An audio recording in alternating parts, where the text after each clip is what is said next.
በቃ እንደ ኤቪደንስ እንደ ማስረጃ ለኛ ሊቀርብ የሚችል ነገር ምንድን ነው የሚለውን መጣው ቢሞግቱ ምናምን አሪፍ ነው ብዬ አስባለሁ። ነው እንዴ?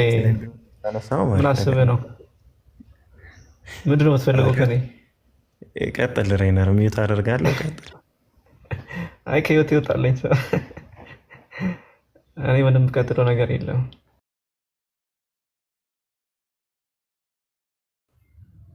በቃ እሺ ይሁን። አይ እኔ ወጣል እኔ ተወኝ እኮ ነው ያልኩህ። እሺ አይ መች ነው እንደዚህ መስበክ የምትጀምረው መች ነው ብዬ ነው። ለማንኛውም በተገለጹት ነገሮች ላይ በቃ ማስረጃ ያለው ሰው ማስረጃውን ያምጣ። ምንድነው ቁልሃቱ ቡርሃኑኩም ኢንኩንቱም ሰዋዲቂን ነው። እውነተኞች እንደሆናችሁ ማስረጃዎቻችሁን አምጡ ነው። ስለዚህ መለኮታዊ ሃይማኖት ነው የምትሉ ከሆነ እኔን ለማሳመን የሚችል ማስረጃ አለኝ የምትሉ ከሆነ በየትኛውም መንገድ ያንን ማስረጃ ይዛችሁ መቅረብና እኛን ማሳመን ነው። ቀላል ነው። ሀቢቢ አህመድ ቀጥል። እኔ አንተም መስማት ነው የምፈልገው ዛሬ ስትል ፊኬ ስትል። እሺ ወሬ አዳንታ ጓለ ምንድን ነው? እሺ የሆነ በጣም የዲቤቱ አውድ በጣም የሚደብር ነገር ነበረ ታውቃለህ። በጣም መማማር የሌለበት ነው። በጣም አሰልቺ ነገር ነው እና እኔ አድክሞኛል ሲጀመር። ሌላ የሚያወራ ሰው ካለ አንተ ወይ ቀጥል እስኪ እስከሆነ ሰዓት።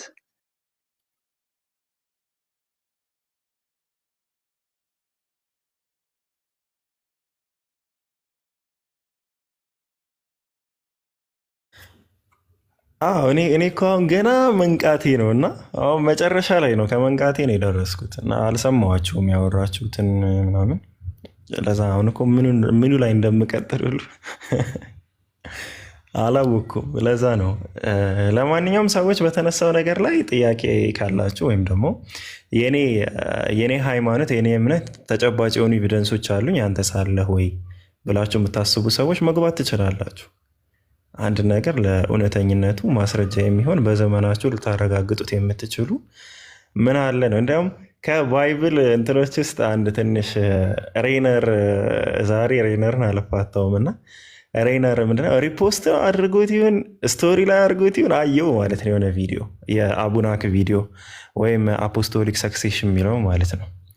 እና ምንድነው ባይብል የአምላክ ቃል ለመሆኑ ማስረጃዎቻችን ምናምን ብሎ አርኪኦሎጂካል ኤቪደንሶች አሉን ብሎ በቃ የአምላክ ቃል ለመሆኑ ያስቀመጣቸው ነገሮች ነበሩና ከዛ በተጨማሪ ያሳቀኝ መጽሐፍ ቅዱስ ስለ ሰማይና ምድር መፈጠር ይናገራል እና መጨረሻ ላይም ደግሞ እንደሚጠፉ ይናገራል። ሳይንስም እንደሚጠፉ ይናገራል፣ መፈጠራቸውንም ይናገራል። እና ስለዚህ ይሄ የአምላክ ቃል መሆኑን ማስረጃ መሆን ይችላል ብሎ ነበርና ወይኔ ሬነር ተመስጦ ማለት ነው ስቶሪ ላይ ያደረገው አምጥቶ ቪዲዮ።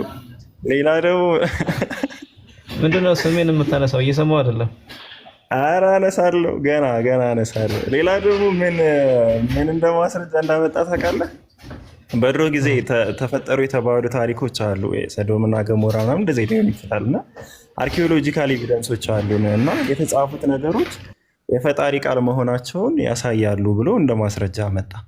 ኦልሬዲ ያለፈ ታሪክ ተረጋገጠ ማለት እኮ የአምላክ ቃል ነው ማለት አይደለም። በቃ ይሄ ታሪክ እውነት ነው ማለት ነው።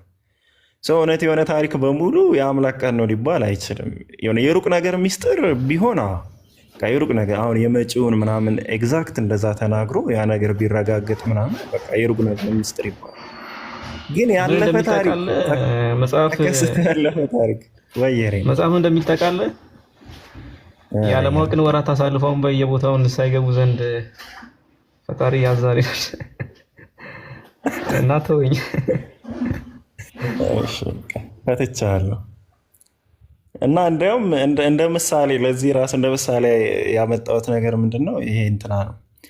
አፄ ቴዎድሮስ በጥይት እርሳሷን ጠጥቶ ምንድነው ጥይትን ጠጥቶ ምናምን በቃ ሙተዋል።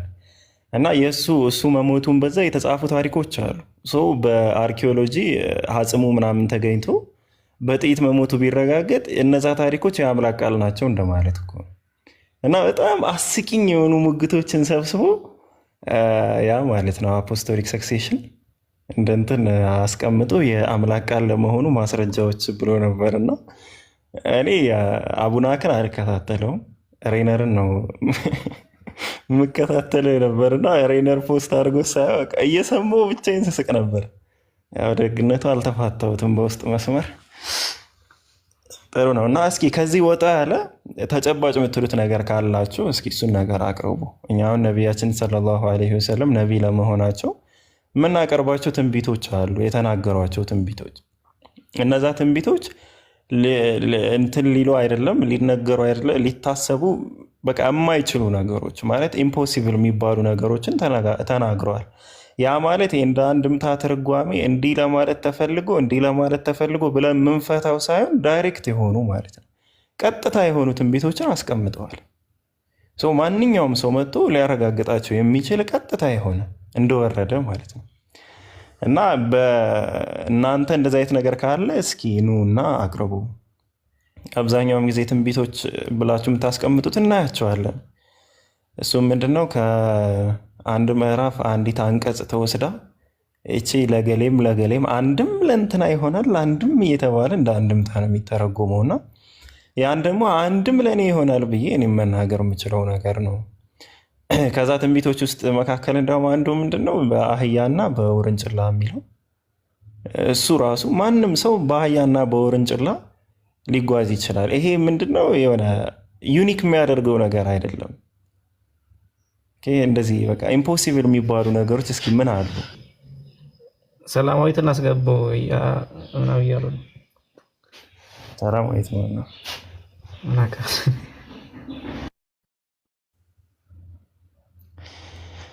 እና እስኪ እንደዚህ አይነት ነገሮች ካሏችሁ አምጡና አሳምኑን። እኛ እኮ የማመን ምንም ችግር የለብንም። በተለይ ኢየሱስ ክርስቶስ ለዓለም ነው የመጣው ሊያስተምር ብላችሁ የምታምኑ ከሆነ ወይም ሐዋርያትን ምናምን ለዓለም የሚሆን ምልክት ምንድን ነው ያመጡት? አሁን ለእኔ የሚሆን እኛን ሊያሳምን የሚችል ነገር ምንድን ነው ያመጡት? ኤቪደንስ ማስረጃቸው ምንድን ነው? እኛ ነቢያችን ሰለላሁ ዐለይሂ ወሰለም ለዓለም የተላኩ ነቢይ ናቸው ስንል እስከ ትንሣኤ ቀን ድረስ የመጨረሻ ነቢይ ናቸው ብለን ስንቀበል ለእኛ የሚሆኑ እኛን ሊያሳምኑን የሚችሉ ማስረጃዎችን ስለሰጡን ነው። ፐርሰናሊ ለእኛ አሁን ላለነው ዘመንም የሚሆኑ በየዘመኑም የሚሆኑ ማስረጃዎችን ስለሰጡን ነው። ከዛ ውስጥ አንዱ አህመድ የጠየቀው ነው የስነ ጽንስ እድገት።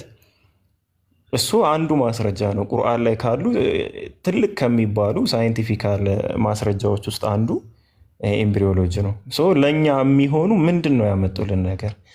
ሙሴ ለዘመኑ በቃ ባህርን ከፍሏል። ያለ ዘመኑ ነው አለቀ። ባህሩም የለም፣ የተከፈለውም የለም፣ ሙሴም የለም፣ ህዝቦቹም የሉም። አይመለከተንም። እኛ ለእኛ ታሪክ ነው። እውነትም ውሸትም ሊሆን ይችላል። አለቀ። ኢየሱስ ክርስቶስ አይነ ስውራንን አብርቷል። የበራለት ሰውዬም የለም፣ ኢየሱስም የለም፣ ያዩ ሰዎችም የሉም፣ ማንም የለም። እኛ ነው ያለ ነው። እኛ ልናየው የምንችል ነገር ምንድን ነው የተሰጠን? ነቢያችን ሰለላሁ ዐለይሂ ወሰለም ጨረቃን ለሁለት ከፍለዋል፣ ከጣታቸው ውሃ ፍልቀዋል። በዛ ጊዜ ያዩ ሰዎችም የሉም፣ እሳቸውም የሉም፣ ምንም ነገር የለም። ታሪክ ብቻ ነው። ታሪክ ለእኛ ምንድን ነው የሚጠቅመን? ለእኛ የሚሆኑ ማስረጃዎች ምን አስቀምጡልን? እንደዛ አይነት ነገር ሲያመጡ ያኔ ምን ይባላል? ኦኬ ይህ መልእክታቸው ለእኛም ጭምር ነው ይባላል። ገባችሁ? ለእኛም የተላኩ ናቸው እንላለን። እኛን የሚመለከቱ ማስረጃዎች ሲኖሩ፣ ለምሳሌ የተራራዎች እንቅስቃሴ ይኸውን ለዘመኑ ለነበሩ ለነዛ ሰዎች ምንም ማስረጃ ሊሆን የሚችል ነገር አይደለም። ለእኛ ብቻ የሚሆን ነው። እኛ ስለሆነ ማረጋገጥ የቻልነው ማለት ነው። ብዙ ነገሮችን ማምጣት ይቻላል። ከቁርአን ጋር በተገናኘ ኢቭን ትንቢቶች ጋር ባለ ነገር ብዙ ነገሮችን። ክርስትና ላይ የምታመጡት ነገር ምን አለ? እስኪ ለእኛ የሚሆን ነገር ምንድን ነው የምታመጡት? እየጠበቅናችሁ ነው። ምንም ከእንቅልፋችን ተነስተን ቢሆንም እየጠበቅናችሁ ነው። ግቡና እስኪ ማስረጃዎቻችሁን አምጡ። እውነት መጣም ፎሎ ያላደረጋችሁ ፎሎ ያደረጋችሁ። አሁንማ አላሽቃብጥ ቪዲዮ ሰርቶልኛል። ሰላም አለይኩም። እውነት መጣ።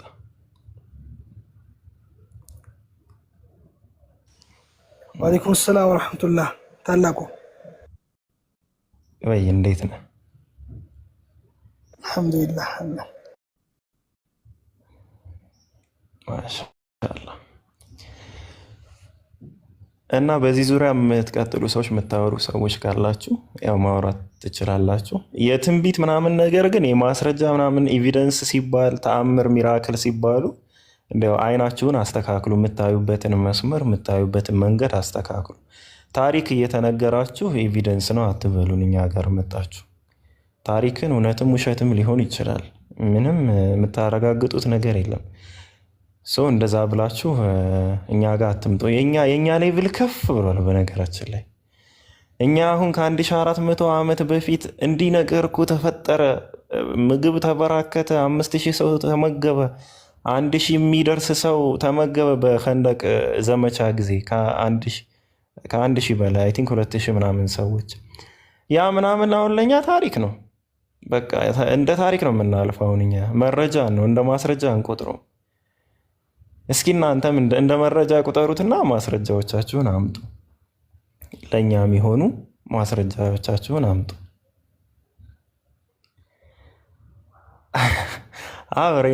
ሬነር የኸንደቅ ዘመቻ ጊዜ ብዙ ተአምራቶች አሉ። ከነዛ ውስጥ 3 ትንቢቶችን ባለፈው ነገር ያለው ሐዲሱን አውጥቼ ማለት ነው።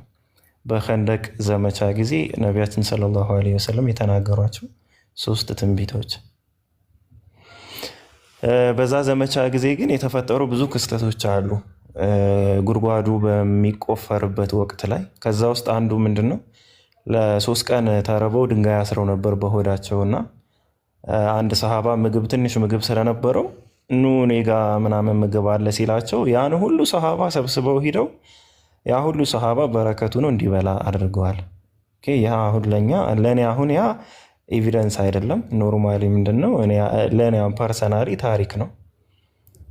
ማሻአላህ ምናምን በቃ ታልፈዋለህ። መረጃ ነው ማስረጃ አይደለም።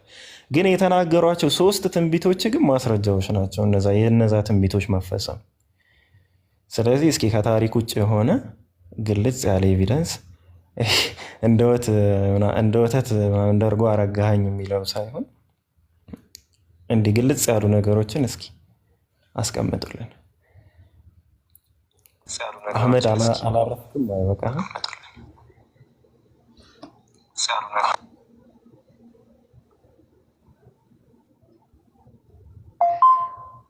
ሰላማዊት ገብተሻል? ሰላማዊት አለሽ?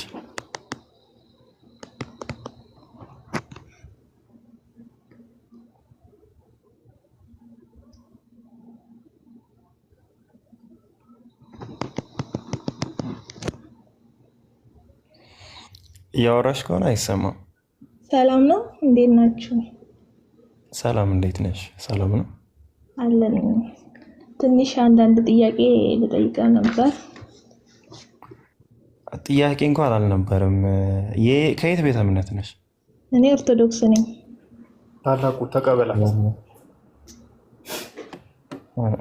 እሺ ቦስ፣ እሺ አንድ ጥያቄ ጠይቂ። አይ በአንድ እንኳን አይሆንም፣ ግን እስቲ ስልሽ አንድ በአንድ ለማለት ያክል ነው። ኦኬ ነው ማለት ትንሽ የኛ አስተምሮ ትንሽ ግራ ያጋባል። ምንም ግልጽ ሊሆንልኝ አልቻለም። እኔ ባይብል ማንበብ ከጀመርኩ በኋላ በቃ ወጥቻለሁ ከሃይማኖቱና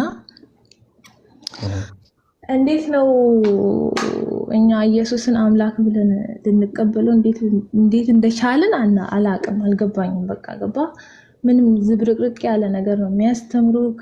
ተናግሯል ራሱ መጽሐፍ ላይ። ቁርአንንም ራሱ ግዴታ ማንበብ የለብህም ግዴታ ማለት ነው ተናግሯል አይደል እንዴ መጽሐፍ ላይ። ትክክል። እና እንዴት እንደሆነ አላቅም። ብቻ እኔ ባይብል ማንበብ ከጀመርኩ በኋላ ትክክለኛ እንዳልሆነ በደንብ የተረዳሁት ነገር ነው። ምንም የሚገባ ነገር የለም፣ የተጨማለቀ ነገር ነው። እና ትንሽ እንትን ግን ያው ቃላቶቹን ብቻ ተጠንቅቀሽ ጥሩ ነው። ተስማምተናል የምታወሪው። አንዳንድ ቃላቶችን ግን እንትን ለማለት ሞክሪ። ቀጥሽ። እሺ ያው በቃ ጥያቄ በሱ ዙሪያ ነው እና ትንሽ ማብራሪያ ስጠኝ። እኔ ወጥቻለሁ ያው ከዚህ አለው ለማለት ያክል ነው እንጂ እኔ ሲጀመር ማመን ካቆምኩ ቆይቻለሁ። ማለትም በቃ ትቻለሁ፣ ወጥቻለሁ። አሁን ደግሞ ያው የእናንተን ወይም ደግሞ እስልምና ለማወቅ ግዴታ ማንበብ አለብኝ ጊዜ መስጠት አለብኝ ወይ? ማለትም አምላኬ ነው ብሎ ለመቀበል እኮ እኛ ሶስት አምላክ ብለን እያመለክ ነው አይደለ? አንድን አምላክ ለማክበር ወይም ደግሞ ለመቀበል በጣም አዋቂ መሆን አለብክ ወይ? አንደኛ ጥያቄ ነው። እና እስኪ ማንበብ የጀመርኩት ደግሞ ስለ እስልምና ትንሽ ማንበብ የጀመርኩት ከነብዩ መሐመድ ታሪክ ነውና የጀመርኩት እስልምና ከዛ በኋላ ነው የመጣው ምናምን የሚባል ትምህርትም ሰማሁ እኔ ኦርቶዶክስ ስጠይቅ። እና እስኪ ትንሽም ስለሱ ንገረኝ። እስልምና ከመጀመሪያ ነው ወይ የነበረው ብዬ ስጠይቅ አይ ከነብዩ መሐመድ ነው የጀመረው አሉኝ።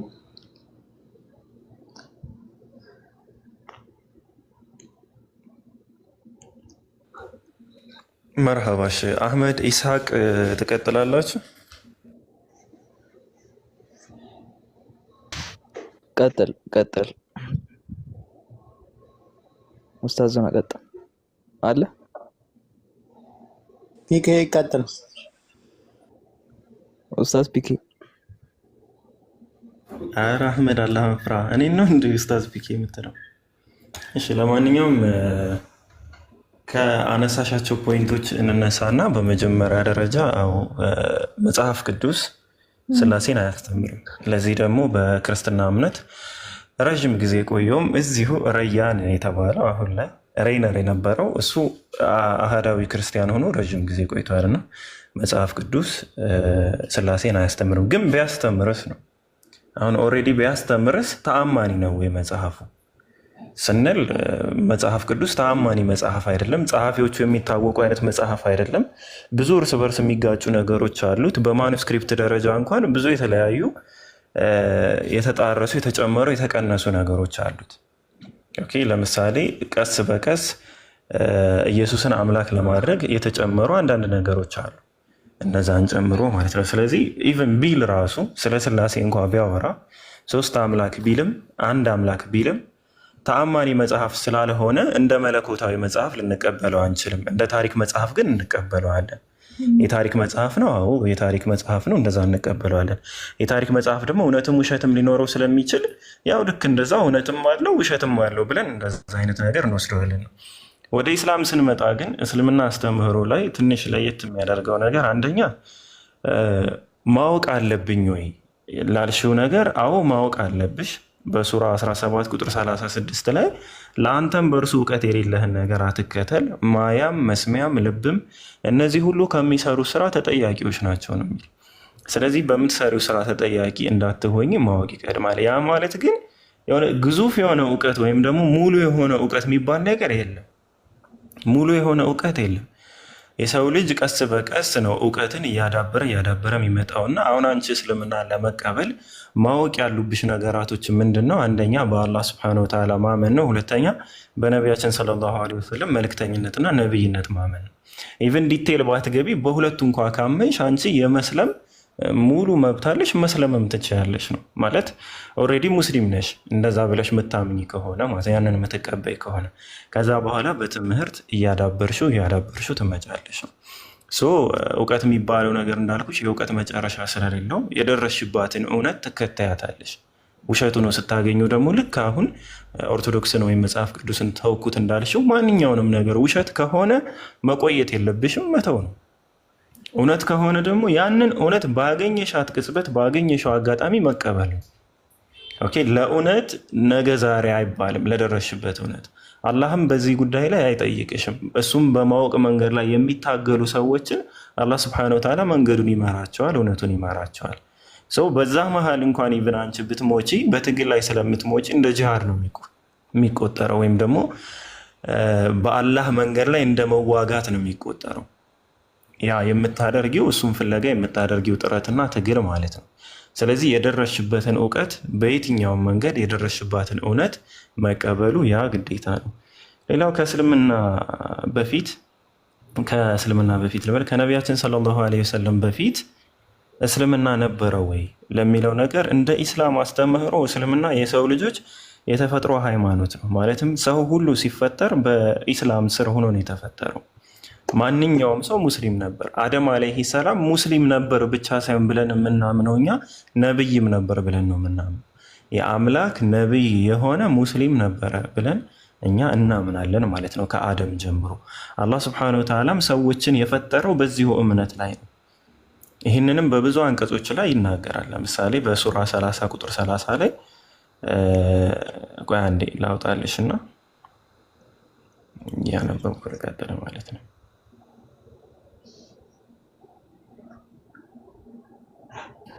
ወደ እውነት ተዘንባ የሆነህም ፊትህን ለሃይማኖት ቀጥ አድርግ፣ የአላህም ፍጥረት ይላል ያችን አላህ ሰዎችን በእርሷ ላይ የፈጠረባትን ሃይማኖት ያዟት ይላል።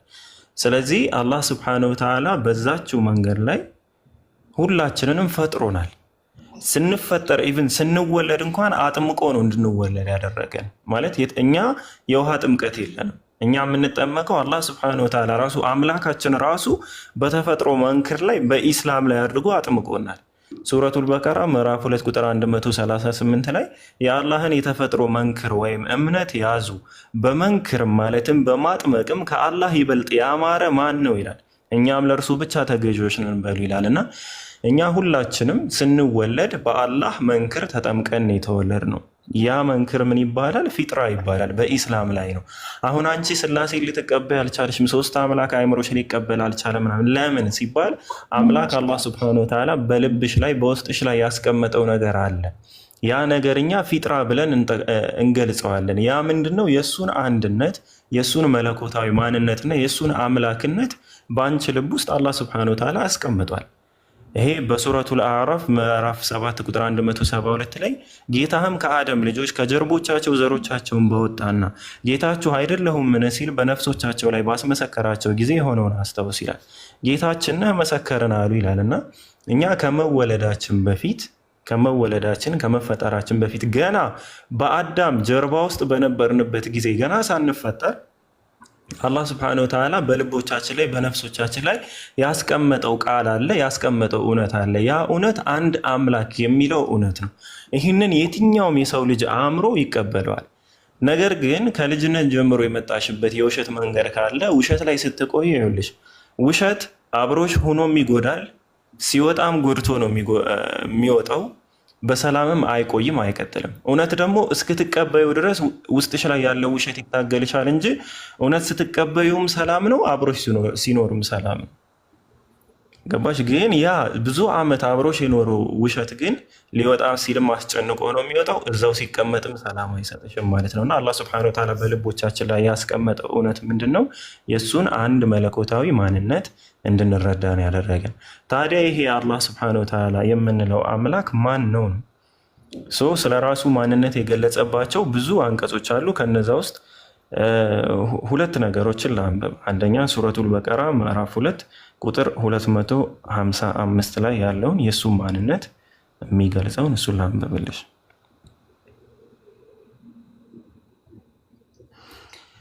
እሺ አላህ ከእርሱ በቀር ሌላ አምላክ የለም፣ ሕያው ራሱን ቻይ ነው፣ ማንገላጀትም እንቅልፍም አትይዘውም። በሰማያት ውስጥና በምድር ውስጥ ያለው ሁሉ የእርሱ ብቻ ነው። ያ እርሱ ዘንድ በፈቃዱ ቢሆን እንጂ የሚያማልድ ማን ነው? ከፍጡሮች በፊታቸው ያለውንና ከኋላቸው ያለውን ሁሉ ያውቃል። በሻውም ነገር እንጂ ከእውቀቱ በምንም ነገር አያካብቡም፣ አያውቁም። እሱ የፈቀደላቸው ነገር ካልሆነ በስተቀር በሌላ ጉዳይ ለነሱ የማወቅ ምንም አይነት ስልጣን የላቸውም። መንበሩ ሰማያትንና ምድርን ሰፋ፣ ጥበቃቸውም አያቅተውም። እርሱም የሁሉ በላይ ታላቅ ነው ይላል። ይሄ እኛ የምናመልከው አምላክ አላህ የእሱ ባህሪ የእሱ ካራክተር ነው። ሌላው ደግሞ በሱረቱል ኢኽላስ ላይ ያለውን ላስቀመጥልሽ። ሱረቱል ኢኽላስ ቁጥር 1 ላይ ምን ይላል? ቁል ይላል፣ በል ይላል፣ ሁወ አላሁ አሐድ ይላል፣ እርሱ አላህ አንድ ነው ይላል። እርሱ ተብሎ የሚገለጽ አንድ ማንነትም አንድ ምንነትም ያለው አንድ አምላክ የሆነ አላህ ነው። እርሱ አላህ አንድ ነው ይላል። ቁጥር 2 ላይ አላሁ ሰመድ ይላል፣ አላህ የሁሉ መጠጊያ ነው። አንቺ ሲጨንቅሽ ሊሆን ይችላል።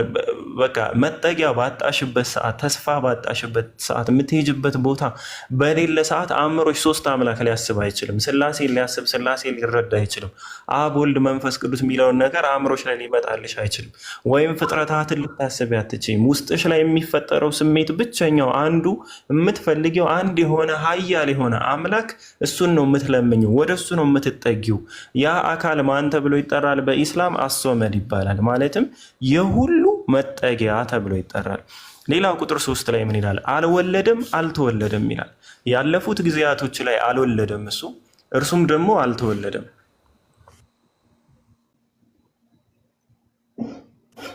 እርሱም ደግሞ አልተወለደም ይላል። እርሱ የሚራባ አምላክ አይደለም። አልወለደም አልተወለደም ነው። ኦኬ፣ የተወለደ እሱም የተወለደ አይደለም፣ መጀመሪያ የለውም። አልወለደም ደግሞ እሱም ደግሞ ያስገኘው ሌላ አካል የለም፣ ወይም የወለደው ሌላ አካል አይደለም። ለምን ሲባል ለእርሱም አንድም ቢጤ የለውም ይላል ቁጥር 4። ቢጤ ማለት ተመሳሳይ ነው። ልክ እንደኛ አይደለም፣ እንደ ሰዎች አይደለም፣ እንደ መላእክት አይደለም፣ እንደ ጅኒዎች አይደለም። ሰዎች ይራባሉ፣ እንስሳ ይራባሉ፣ እንደነዛ የሚራባ አምላክ አይደለም። ስለዚህ አላህ ሱብሓነሁ ወተዓላ አልወለደም አልተወለደም። ከወለደ እሱ የወለደው አካል ወይም ወለደ የተባለው አካል አንደኛ በጊዜ ይቀደማል፣ ሁለተኛ ደግሞ ትንሽ አምላክ ተብሎ ይጠራል፣ ሶስተኛ ዘላለማዊ አይባልም። ማለትም ከዛ በፊት የነበረ ምናምን ተብሎ የሚገለጽ አይነት አካል ሊሆን አይችልም።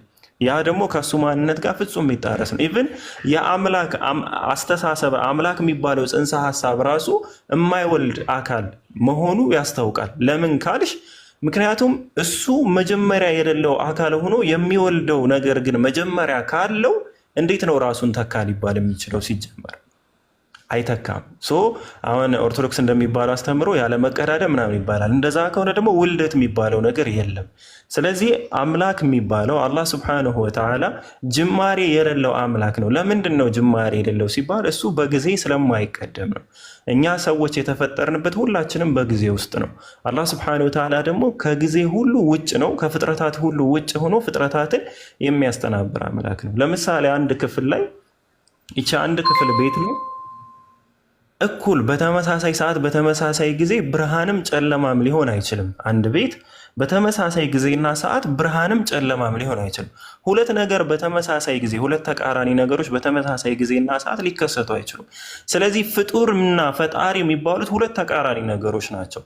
ፍጡር የሚባለው ነገር በጊዜ ውስጥ የተገደበ ነው። ስለዚህ አምላክ ወይም ፈጣሪ የምንለው ደግሞ ተቃራኒ ስለሆነ ሁለቱ በአንድ ላይ በጊዜ ውስጥ የተገደቡ አካላቶች ሊሆኑ አይችሉም። ስለዚህ ፍጡሮች በጊዜ ውስጥ ካሉ ፈጣሪ ደግሞ ከጊዜ ውጭ ነው። ከጊዜ ውጭ የሆነ ነገር ደግሞ መጀመሪያ የሚባል ነገር የለውም ማለት ነው። ኖርማሊ ሎጂካሊ ራሱ ስታስቢው ከጊዜ ውጭ የሆነ አካል በሙሉ መጀመሪያ የሚባል ነገር የለውም። መጀመሪያ ያለው በጊዜ የሚቀደም አካል ነው።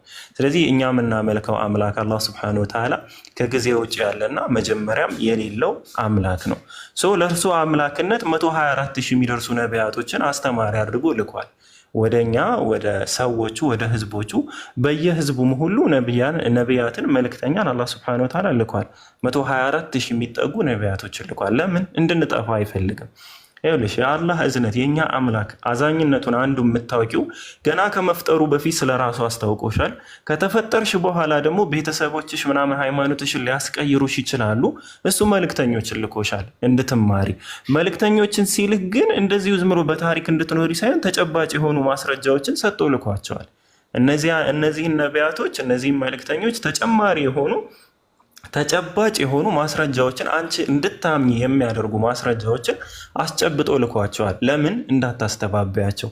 እነዚህ ነቢያቶች እኛ በነቢያት ስናምን እነዚህ ነቢያቶች አይደሉም እነሱ የሚወጡበት ቤተሰብ እንኳን የተከበረ ተሰሚነት ያለው ቤተሰብ ነው የሚሆነው። ለምን? ህዝቦቹ እንዲክዱ አይፈልግም። አይደለም እነሱ ኃጢአተኛ ሊሆኑ ማለት ነው። የሚወጡበት ማህበረሰብ የሚወጡበት ቤተሰብ ኃጢአተኛ ቢሆን ጣዖት አምላኪ እንኳ ቢሆኑ በማህበረሰቡ በኩል ግን ተሰሚነት ያላቸው ቤተሰቦች ላይ ነው የሚወጡ። ለምሳሌ አብርሃምን ማየት ይቻላል። አብርሃም አባቱ ጣዖት ቀራጭ ነው። በዛ በጣዖት ቀራጭነት በጣም የሚታወቅ ፌመስ የሆነ ሰው ነው። ልጁም በአንድ የገነነና የታወቀ ሰው ነው። ይሄ ምንድነው? አላህ ሱብሓነሁ ወተዓላ የሚያደርግበት ምክንያት ሰዎቹ እንዲረዱት የአላህን አስተምህሮ እንዲገባቸው እንዲረዱትና ትንሽም ቢሆን እንዲሰሙት ለማድረግ ነው። ሌላው ቢቀር ደግሞ ለምሳሌ ሙሳ አለይሂ ሰላምን ብንወስድ ሙሳ አለይሂ ሰላም የተከበረ ቤተሰብ ልጅ አይደለም፣ ግን አላህ ሱብሓነሁ ወተዓላ በተከበረ ሰው ቤት እንዲያድግ አድርጎታል። ለምን? በህዝቡ በኩል ተሰሚነት እንዲኖረው ስለሚፈልግ። አላህ ሰዎች እንዲክዱ ስለማይፈልግ ሙሳም በፊርዓውን ወይም በፈርዖን ቤት እንዲያድግ አደረገው፣ በተከበሩ ሰዎች ቤት እንዲያድግ አደረገው። ነቢያችን ሰለላሁ ዐለይሂ ወሰለምም ከበኒ ሐሽም ጎሳ የሆኑ ከቁረይሽ ደግሞ ሹማምንት ከተከበሩ ሰዎች ቤት ከነ አብዱል ሙጠሊብ ቤተሰብ ወጡ። ለምን? ህብረተሰቡና ማህበረሰቡ እንዲሰማቸው። እነዚህ ነቢያቶች ደግሞ ለእኛ አርአያዎች ናቸው። አርአያ ማለት እኔም ማልሰራውን ኃጢአት እነሱ አይሰሩ፣ እኔ የምጸየፈውን ነገር እነሱ የሚሰሩ አይነት አይደሉም። ስለዚህ መእሱም ወይም የተጠበቁ ናቸው። ትልልቅ የሚባሉ ኃጢአቶችን አይሰሩም። ለእኛ አርአያም ስለሆኑ መምህሮቻችንም ስለሆኑ እኛ እንዴ ዳዊት እኮ እንደዚህ ብሎ ዝሙት ፈጽሟል፣ ታዲያ እኔ በፈጽም ምን ችግር አለው እምንላቸው አይነት ሰዎች ሳይሆኑ እሱ እኮ ነቢያችን ሰለላሁ ዐለይሂ ወሰለም እኮ ሳያጠፉ 100 ጊዜ ምህረትን ይለምኑ ነበር። በቀን ከ70 ጊዜ በላይ እኮ ምህረትን ይለምኑ ነበር። እኔ በዚህ ደረጃ ወንጀለኛ ሆኜ ለምንድን ነው ምህረትን የማለምነው ብለን እንድንማርባቸው የተጠበቁ መእሱም የሆኑ ንጹህ የሆኑ ነቢያቶችን ሰጥቶናል። ንጹህ የሆኑ ማለት ግን የማይሳሳቱ ማለት አይደለም። እንደ ማንኛውም ሰው የሚሳሳቱ ናቸው ማለት ነው። ለእነዚህ ግን ተጨባጭ ማስረጃዎችን አላህ ሱብሓነሁ ወተዓላ ሰጥቶናል። ከነዛ መካከል ምንድነው አህመድ ቅድም የጠቀሰው ኤምብሪዮሎጂ የሚባለው። አሁን ለምሳሌ እኛ ቅድም እንዳልኩሽ ነው ኢየሱስ ክርስቶስ አይነ ስውር አበራ ቢባል፣ ነቢያችን ሰለላሁ ዐለይሂ ወሰለም ጨረቃ ለሁለት ከፈሉ ቢባል፣ ሙሳ አለይሂ ሰላም ባህር ለሁለት ከፈለ ቢባል፣ እነዚህ ታሪኮች ናቸው፣ እኛን አይመለከቱንም። በጊዜው ለነበሩ ሰዎች እንዲያሳምናቸው የቀረበላቸው ምንድነው ኤቪደንስ ነው። ለእኛ ግን ኤቪደንሶች ናቸው ወይ ካልሽኝ ነው አይደለም፣ ለእኛ ታሪኮች ናቸው። ስለዚህ ለእኛ የተላከልን ነብይ አለ ወይ? አዎ አለ ከተባለ ተአምር ማሳየት መቻል አለበት ለእኛ የሚሆን። ከዛ ውስጥ አንዱ ተአምር ምንድነው? ቁርአን ነው። ነቢያችን ሰለላሁ ዐለይሂ ወሰለም ለእኛ ስለተላኩ ቁርአንን እንደ ተአምር መጥቷል። የቁርአን ተአምርነት ብዙ ቢሆንም ከብዙ በጥቂቱ ግን አላህ ሱብሓነሁ ወተዓላ ጠብቆ እስከዚህ ጊዜ ድረስ ማቆየቱ ራሱ አንዱ ተአምር ነው። ጠብቆ ማቆየቱ እርሱ አንዱ ተአምር ነው። ከዛ በተጨማሪ ግን የገለጻቸው ነገሮች አሉ። ለምሳሌ በሱረቱ ራህማን ምዕራፍ 55 ቁጥር 19 እስከ 21 ድረስ ሁለቱም ባህሮች የሚገናኙ ሲሆኑ ለቀቃቸው፣ እንዳይዋሃዱ በመካከላቸው የማይታይ መጋረጃ አለ፣ አንዱ በሌላው ላይ ወሰን አያልፍም ይላል። ይህ አላህ ስብሐነሁ ወተዓላ ያወራው ስለ ፓሲፊክ እና አትላንቲክ ኦሽን ስለ ሁለቱ መገናኘትና ሁለቱ ደግሞ እንዳይዋሃዱ በመካከላቸው ግርዶ እንዳለ ተናግሯል። ስለዚህ ይሄ ግርዶ ወይም በርዘኽ ተብሎ የተቀመጠው ነገር አለ ወይስ የለም? እነዚህ ባህሮች ምንድን ናቸው? ይዋሃዳሉ ወይስ አይዋሃዱ የሚለውን አሁን በእኛ በዚህ ዘመንና በዚህ ጊዜ ማረጋገጥና ማየት እንችላለን ማለት ነው። ይሄ ከአላህ ስብሐነሁ ወተዓላ ተአምራቶች ውስጥ የሚመደብ የሆነ ትልቁ ተአምር ለእኛ ምን የሆነ ማለት ነው ማስረጃ ሊሆን የሚችል የሩቅ ነገር ሚስጥር ነው። ሌላው የተራሮች እንቅስቃሴንም ማንሳት ይቻላል። ከዚሁ ጋር በተገናኘ ብዙ እንዳልኩሽ ብዙ እንትኖች አሉ፣ ግን ቀለል ያሉትን ዝም ብዬ ላንሳልሽ እና ዲቴል ያልገቡትን ነገሮች ከዛ ወደ ሌላው እናልፋለን። ወደ ነቢያችን ነቢይነት ማረጋገጫም ደግሞ እንደዚሁ እናያለን ማለት ነው ኢንሻአላህ። ይህም አንዱ ማረጋገጫቸው ነው። አላህ ስብሐነሁ ወተዓላ ምን አለ? በሱረቱ ነምል ምዕራፍ 27 ቁጥር 88 ላይ ጋራዎችንም እርሷ እንደ ደመና አስተላለፍ የምታልፍ ስትሆን የቆመች ናት ብለህ የምታስባት ሆና ታያለህ አለ። የዚያን መልከት እርሱ በምትሰሩት ሁሉ ውስጥ አዋቂ ነው አለ። ስለዚህ አላህ ስብሐነሁ ወተዓላ የእሱን ውስጥ አዋቂነት ሲገልጽ በምን አይነት መንገድ ነው የገለጸው? እነዚህ የምታዩቸው ጋራዎች፣ ተራራዎች እኮ ይንቀሳቀሳሉ፣ እናንተ ግን የቆሙ መስለው ነው የሚታዩአችሁ። አሁን አይደለም ከ1400 ዓመታት በፊት ከ10 ዓመት በፊት እንኳን ተራራ ይንቀሳቀሳል ብሎ የሚያምን ምን አይነት ሰው ነው የሚኖረው? ማን ነው ተራራ ይንቀሳቀሳል የሚል? አላህ ስብሐነሁ ወተዓላ ግን ሲናገር እናንተ የቆሙ ናቸው ብላችሁ ብታስቡም ተራሮች እኮ ግን ይንቀሳቀሳሉ። ልክ እንደዚሁ እኔ ደግሞ በውስጥ የሚካሄዱትን የውስጥ የምትሰሩትን ሁሉ አዋቂ ነኝ ይላል። የውስጥ አዋቂነቱን ያስተሳሰረው ምንድን ነው? ሊገመት በማይችል የተራራ እንቅስቃሴ ነው። ሰው ተራሮች ይንቀሳቀሳሉ ወይ ከተባለ አዎ፣ አሁን ሳይንስ ላይ በ2017 በወጣው መረጃ መሰረት ገብተሽ ብታዩ ይሄ ማውንቴንስ ኢን ሞሽን ምናምን የሚለው ላይ ድረገጹን ከፈለግሽ ልክልሻለሁ፣ ወይም እንዲሁ ሰርች ብታደርጊውም ታገኘዋለሽ። የተራሮች እንቅስቃሴ ምናምን ብትዩ በአመት ውስጥ ከ1.5 እስከ 1.8 ሚሊሜትር ድረስ ተራሮች ይንቀሳቀሳሉ። እስከ 1.8 ሴንቲሜትር ማለት ነው። ተራሮች ይንቀሳቀሳሉ ኦልሞስት 2 ሴንቲሜትር ማለት ነው። ወደ ጎን ይንቀሳቀሳሉ። ወደ ላይ ደግሞ እስከ 2.5 ሴንቲሜትር ድረስ ከፍ ይላሉ ወይም ደግሞ ያድጋሉ። እነዚህ ተራሮች ግን የሚያደርጉትን እንቅስቃሴ ምንም አይነት የሰው ልጅ ተራሮች ላይ የሚኖሩ ሰዎች እንኳን ሊያውቁት እንደማይችሉ ያስቀምጡታል። ስለዚህ አላህ ሱብሓነሁ ወተዓላ ለዛ ዘመን ባይሆንም ለኛ የሚሆኑ ግን እንደዚህ አይነት ተአምራቶችን ሰጥቶናል። ሌላው የደመና ክብደት ነው። ደመና አይደለም አረብ ሀገር ላይ ያለ የተበጣጠሰ እንደው ብን ያለ ደመና ሲያ የሚውለው ሰው ይቅርና እዚህ ኢትዮጵያ ውስጥ ያለ ሰው እንኳን ደመና ከባድ ነው፣ ከባዶች ናቸው ደመናዎች ብሎ ሊያስብ አይችልም። አይደለም አረብ ሀገር በረሃ ላይ የሚኖር ደመና ብርቅ የሆነበት ሰው ቀርቶ ማለት ነው። ግን አላህ ሱብሓነሁ ወተዓላ ግን ስለ ደመናዎች ክብደት ይናገራል። በሱረቱ ራዕድ ምዕራፍ 13 ቁጥር 12 ላይ እርሱ ያ የምትፈሩና የምትከጅሉም ስትሆኑ ብልጭታን የሚያሳያችሁ ከባዶች ደመናዎችንም የሚያስገኝ ነው ይላል። በሌላም በሱረቱ አዕራፍ ምዕራፍ 7 ቁጥር 57 ላይ ከባዳዎችንም ደመናዎች በተሸከሙ ጊዜ ሙት ወደሆነ ሀገር እንነደዋለን ይላል እና ደመናዎችን ከባድ እንደሆኑ አላህ ሱብሓነሁ ወተዓላ ያስቀምጣል ወይም ደግሞ ይናገራል ማለት ነው። ይህንንም በተመለከተ ሳይንስ ያስቀመጠው ወይም ደግሞ ያረጋገጠው ነገር አለ። አንድ ደመና መካከለኛ የሚባለው ደመና በተመለከተ በጣም ከባድ እንደሆነና ኢቭን ሲያነጻጽረው እንኳን ከቦይንግ 747 ጃምቦ ጀት ጋር አብሮ ያነጻጽረዋል። የዛን ያክል ክብደት አለው። ይህ ማለት 362 ሰው የሚይዝ ነው ቦይንግ 747 የሚባለው ፕሌን ማለት ነው። እና እጅግ በጣም ከባድ እንደሆኑ ደመናዎች እንዲያውም ጥናቱ ራሱ ምንድነው የሚለው ከባድ ሆነው እንዴት ሊወድቁ አልቻሉም በሚል ዙሪያ የተደረጉ ጥናቶች ናቸው እኔ ጋር ያሉት ማለት ነው። እና በዚህ ደረጃ አላህ ሱብሓነሁ ወተዓላ ወደፊት የምናውቃቸው በጊዜው ግን ሊታወቁ የማይችሉ ነገራቶችን ለነቢያችን ሰለላሁ ዐለይሂ ወሰለም አስተላልፎላቸዋል ወይም ደግሞ አሳይቷቸዋል። እነዚህ እኛ ልናምንባቸው የምንችሉ ተአምራቶች ናቸው። ከዚህ በተጨማሪ ነቢያችን ሰለላሁ ዐለይሂ ወሰለም ደግሞ የተናገሩ ትንቢቶች አሉ። ትንቢት ሲባል እንደ አንድምታ ትርጓሜ አንድም እንዲህ ለማለት ተፈልጎ ነው፣ አንድም እንዲህ ለማለት ተፈልጎ ነው የሚባሉ አይነት ትንቢቶች ሳይሆን ዳይሬክት የሆኑ ትንቢቶችን አስቀምጠዋል። ለምሳሌ ከነዛ መካከል ብዙ ትንቢቶችን ማንሳት ይቻላል። በጊዜው የነበሩ ትንቢቶች በጣም ብዙ ናቸው።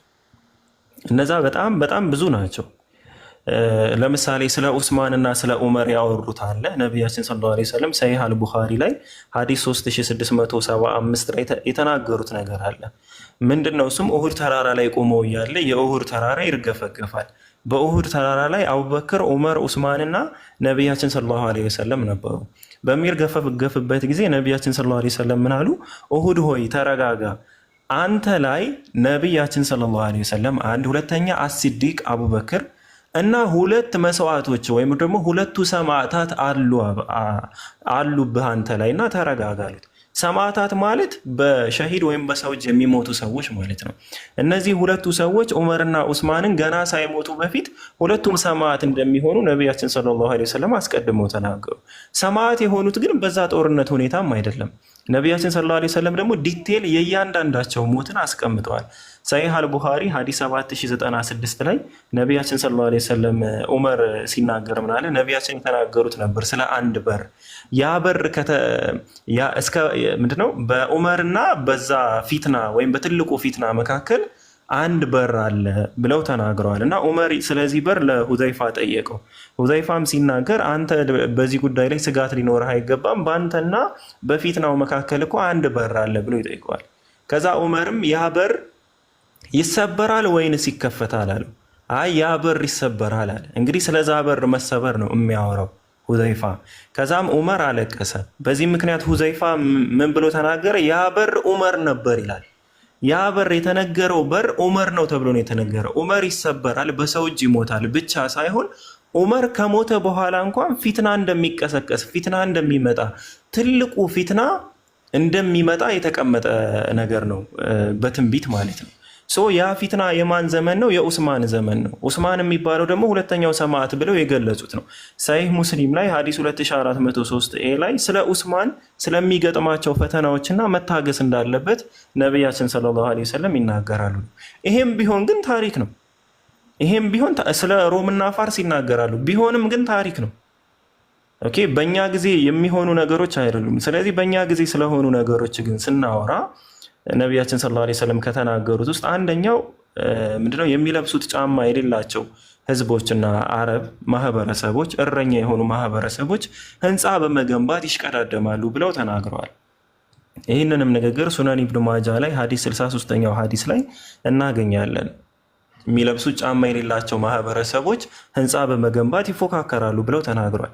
ይህንን ዘመን ያየነው አሁን ከ50 ዓመት ወዲህ ነው። ከዛ በፊት ይህ ዘመን ታይቶ አይታወቅም። ከ50 ዓመት ወዲህም በነዳጅ ምናምን ምክንያት እነዚህ ሰዎች ህንፃ በመገንባት እንደሚፎካከሩ አይተናል። ግን ያ ብቻ ሳይሆን ለየት የሚያደርገው የነቢያችን ሰለላሁ ዐለይሂ ወሰለም ትንቢት የገንዘብ ምንጫቸውን እንኳን ተናግረዋል። ሰሒህ አል-ቡኻሪ ሐዲስ 1036 ላይ ገንዘብ ከነሱ መካከል ላይ በመሬት ላይ እንደሚፈልቅ እንደሚወጣላቸው ልክ የሲልቨር እና የጎልድ ያክል አቅም ያለው ወይም ደግሞ የዛን ያክል ደረጃ ያለው ትልቅ ሀብት ከመሬት እንደሚያገኙ መሬት ሀብቷን እንደምትተፋ ነቢያችን ሰለላሁ ዐለይሂ ወሰለም ተናግረዋል። ሰሒህ ሙስሊም ሐዲስ 1013 ላይም ይህንን እናገኛለን። ያ ማለት ነዳጅ ነው። ነዳጅ አሁን ላይ ከመሬት ወጥቶ ከመሬት የተፋችው ሀብት ነዳጅ ነው። በዛ ምክንያት ይኸው ህንፃን በመገንባት እየተፎካከሩ ያሉ ህዝቦች ናቸው። እና እንደዚህ ዲቴል የሆኑ ነገር መቀመጣቸው ብቻ ሳይሆን እነዚህ ነገሮች የተጻፉትም ከ600 ከ700 ዓመታት በፊት መሆኑንም ማረጋገጥ የምንችል ሰዎች ነን። ማኑስክሪፕቶች አሉን የሐዲስም የቁርአንም ቢሆን ማለት ነው። እና አሁን መጡ በኋላ ላይ መጡ የተገለጹ ወይም ደግሞ የተቀመጡ ነገሮች አይደሉም። ከነዚህ በመቀጠልም ነቢያችን የተናገሩት ሌላ ትንቢት አለ። የአረቢያ ምድር ወደ አረንጓዴነት ትቀየራለች ብለው የተናገሩት አሉ። ዳግም አረንጓዴ ትሆናለች ብለው ተናግረዋል። እና ይህንን ተናግሬ ይጨርሳሉ። ብዙ ትንቢቶችን ማንሳት ይቻላል። መጀመሪያ አረንጓዴ ነበረች ወይ ሲባል አዎ፣ ከነቢያችን ከ10 ሺህ ምናምን ዓመታት በፊት የአረቢያ ምድር አረንጓዴ እንደነበሩ የአርኪኦሎጂስት ጥናቶች ያስቀምጣሉ። ያንን ነቢያችን ሊያዩትና ሊመለከቱት የማይችሉ በጊዜያቸው ያልነበረ ነው። ያንን ነገር ያስቀምጣሉ። ምናልባት ይህንን ነገር ማወቅ ከፈለግሽ ኔቸር ሚድል ኢስት የሚል ዌብሳይት ላይ ኢንተርቪውንግ ሪቪሊንግ አረቢያስ ግሪን ፓስት የሚል አለ። እሱን ገብተሽ አረቢያ ከዛ በፊት አረንጓዴ ነበረች ወይስ አልነበረች የሚለውን ማየት ትችላለሽ። ከዛ በኋላ ደግሞ ግሎባል ክላይሜት ቼንጅ ላይ ናሳ ያስቀመጠው ጥናት ላይ ሳዑዲ አረቢያ አሁን ከ1987 ጀምሮ እስከ 2012 ድረስ ያለውን የአረንጓዴነት መጠን ከመሬት በሚወጡ ምንድን ነው የሚባለው ይሄ የከርሰ ምድር ውሃዎች መሰረት እየለሙ ያሉትን አካባቢዎች ያስቀምጣል ማለት ነው። እና የነቢያችን ሰለላሁ ዐለይሂ ወሰለም ትንቢትና ማስረጃዎች እኛ አሁን ላይ በዚህ ዘመን ላይ ሆነን አረጋግጠን ነቢይነታቸውን መቀበል የምንችልበት ደረጃ ላይ ያሉ ናቸው ማለት ነው። እና ለማፈንገጥ ወይም ላለማመን የሚሆን ምንም አይነት አቅም አይኖርም ነው።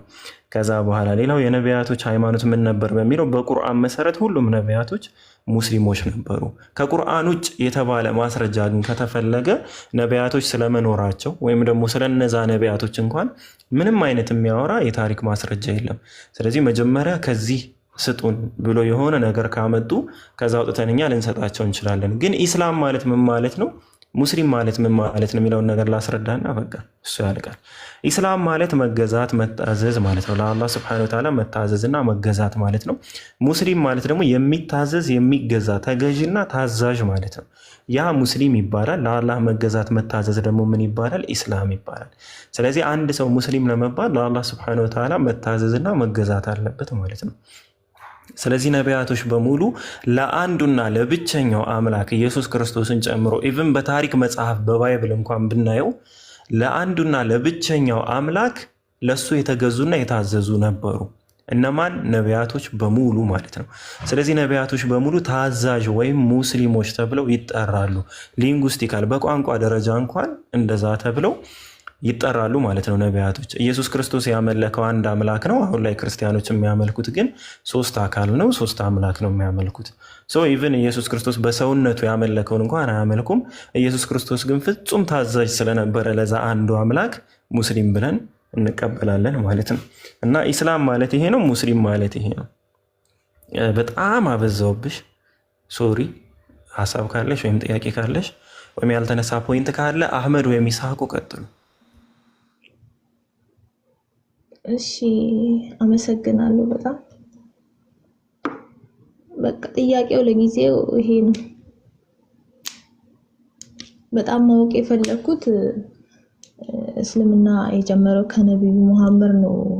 በጣም ብዙ ሰው በኔ ማለት በኔ ጎን የነበሩትን ነው የጠየቁትና እስልምና የጀመረው በነብዩ መሐመድ ነው ስለተባልኩ ነው ማንም መጠየቅ እንዳለብኝ ነው። አላወኩም ነበርና ከሁለቱም ጎን ያለውን ለማየት ያክል ነው እና አመሰግናለሁ። አዎ በተጨማሪ ምን መሰለሽ ሰላማዊት ለኛ የሚጠቅመን ማለት ነው ይሄ የአባቶች እምነት የእንትኖች እምነት የሚባለው አይደለም። አብርሃም አባቱ ጣዖት አምላኪ ነበረ። አብርሃም ግን ከመጣ በኋላ መገለጥ ስለታየው አባቱን ላተዕቡደ ሸይጣን አለ፣ አንተ ሰይጣንን አትገዛ እየተገዛህ ነው ብሎ አባቱን ይነግረዋል። አባቱ ግን አምልኮቱ ምንድነው? የጣዖት አምላኪ ነበር። ይሄ ሙግት የፊርዓውን ሙግት ነው። ቁርአን ላይ ብታዩ እሺ ከኛ በፊት የነበሩ ይሄ አባቶቻችን ያመልኳቸው የነበሩ ጣዖታቶችንስ ብሎ ፊርዓውን ሙሳን ሲሞግት የሞገተው ሙግት ነው። ይሄ የአማኞች ሙግት አይደለም። አንድ ሰው ግን ማመን ከፈለገ ምንድነው ማስቀመጥ ያለበት ቅድመ ሁኔታ ምን መሰለሽ? እኔ እንዳምን የሚያደርገኝ ነገር ምንድነው ነው። አንደኛ ታሪክ ቢባል ኢቭን በዛ ጊዜ እንኳን ታሪክ አሁን ስለ አብርሃም ለመናገር በአብርሃም ዘመን ኤግዚስት የሚያደርግ ምንም አይነት መጽሐፍ የለም። በሙሴ ዘመን ኤግዚስት የሚያደርግ ምንም አይነት መጽሐፍ የለም፣ ሊኖርም አይችልም። ምክንያቱም መጽሐፍ የሚባለው ነገር ይሄ ወረቀትም በዩ ጠፊ ማቴሪያሎች ናቸው። ከዛ በፊት እንኳን የነበሩት ጠፊ ማቴሪያሎች ናቸው። በጊዜ ሂደት አፈር የሚበላቸው ነገሮች ናቸው። ስለዚህ እነዛ ላይ ተመርኩዞ እነዛን አምጡ አታምጡ ብሎ በሌለ ነገር ላይ ከመከራከር አሁን ላይ ግን እኔ እንዳምን የሚያደርገኝ ነገር ምን ሰጥቶኛል? እስኪ ክርስትና ወይም ደግሞ ኦርቶዶክስ ወይም ፕሮቴስታንት ወይም እስልምና ምንድን ነው እኔ እንዳምን የሚያደርገኝ? ለእኔ ማሳያ የሚሆን ማስረጃ ምንድን ነው የሰጠኝ ነገር? በቃ ይሄ ነው ትልቁ ፖይንት። ሰው ሁሉ እየሳተው ያለው ነገር ይሄ ነው። ምንድን እኔ እንዳምን ያደረገኝ ነገር ምንድን ነው? ታሪክማ ታሪክ ነው። እንደ ታሪክ እኮ ግራኝ አህመድ ነፃ አውጪም ነው፣ ግራኝ አህመድ ወራሪም ነው። በሁለት ታሪኮች ማለት ነው። ሰው ታሪክ ነው። ምንም አንዱ ለምሳሌ አሁን እኔ ባይብልን ከማልቀበላቸው ነገሮች ውስጥ አንዱ አንድ እንትን ነበረ፣ አንድ ነብይ ነበረ፣ ደጋሚ የነበረ ሟርተኛ የነበረ ነብይ። ማን ነበር እሱ ነብይ? አህመድ በላም ነው። ማን ነው? ያ በላም። በላም እስራኤላዊ አይደለም አይደለም። እንትን ላይ አይ ቲንክ ምሳሌ እኔም እስራኤላዊ እንዳልሆነ ያነበብኩትና አሁን ይሄ ትልቁ የምትረጂው ነገር ምን መሰለሽ? እስራኤላውያን ስለሆኑ ጸሐፊዎቹን እስራኤላዊ ስላልሆነ ብቻ ያንን ነቢይ ምን አድርገውታል? እንግዲህ ነቢይ ማለት ቅዱስ ሰው ነው። ደጋሚ አድርገውታል፣ ሟርተኛ አድርገውታል። ኢቭን በድግምት ላይ ተገድሎ እንዲሞትም አድርገውታል። እንደ ደጋሚ ነው የገለጹት። እስራኤላውያን በታሪክ በዚህ ደረጃ በጣም ይታወቃሉ። ራሳቸውን ከፍ በማድረግና ሌላውን ዝቅ በማድረግ በማጣጣል ይታወቃሉ እንጂ አምላክ አላህ ሱብሓነሁ ወተዓላ ደጋሚን ሟርተኛን የእሱ ነቢይ አድርጎ ሊመርጥ አይችልም። ለምን? እንዲክዱበት ነው እንደሚመርጠው?